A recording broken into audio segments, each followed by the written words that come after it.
বরিশাল বিভাগীয় প্রশাসনের আয়োজনে বুধবার সকাল 11টায় জেলা শিল্পকলা একাডেমিক ভবনে ষষ্ঠ উপজেলা পরিষদ নির্বাচন দ্বিতীয় ধাপে বরিশাল বিভাগের নবনির্বাচিত উপজেলা পরিষদের চেয়ারম্যান, ভাইস চেয়ারম্যান এবং মহিলা ভাইস চেয়ারম্যান পদের শপথ গ্রহণ অনুষ্ঠিত হয়।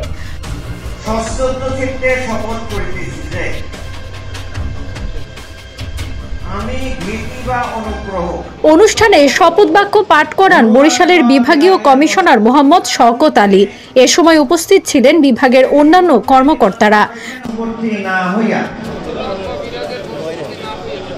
সকলের প্রতি আইন অনুযায়ী এবং সততা, নিষ্ঠা ও বিশ্বস্ততার সহিত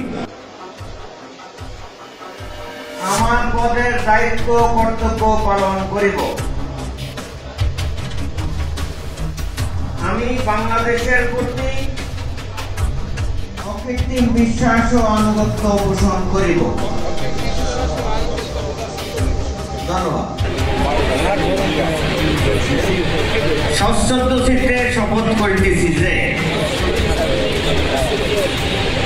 আমি ভীতি বা অনুগ্রহ, অনুরাগ বা বিরাগের বশবর্তী না হইয়া এবং সততা, নিষ্ঠা ও বিশ্বস্ততার সহিত আমার পদের দায়িত্ব কর্তব্য পালন করিব। আমি বাংলাদেশের প্রতি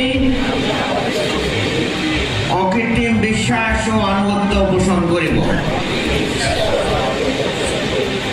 শপথ অনুষ্ঠানে গলাচিপা উপজেলার নবনির্বাচিত প্রথম নারী upazila chairman Wana Marjiam Nitu, vice chairman Farid Ahsan Kochin ও মহিলা ভাইস চেয়ারম্যান তাহমিনা আক্তার শপথ গ্রহণ করেন।